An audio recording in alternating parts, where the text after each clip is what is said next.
Madalas na bang sumakit ang likod mo? Kung wala ka namang malalang sakit at ang nararamdaman mo lang palagi yung pananakit ng likod, pwede mong gawin to. Basta mag-stretching ka lang muna, mag-relax-relax ka, i-relax mo yung mga muscles mo katulad nung ginagawa ko. Pagkatapos, ipagdikitin mo yung kamay mo, itaas mo sa balikat mo, tapos idikit mo sa pader, ilayo mo yung dalawang paa mo, tapos idikit mo hanggang kaya mong idikit yung buong katawan mo papunta sa pader. Mararamdaman mong tumitigas yung muscles mo mula sa bewang paakyat doon sa likod mo.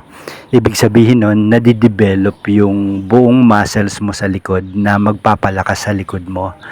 Habang lumalakas yung muscles mo sa likod, doon maaalis yung dahan-dahan yung mga muscle pains mo kapag sumasakit, kapag bumabangon ka, nahihiga, nahihirapan kang umupo dahil sumasakit na yung likod mo o kaya yumuko, maaalis nun yung kasi dinidevelop nun yung muscles mo.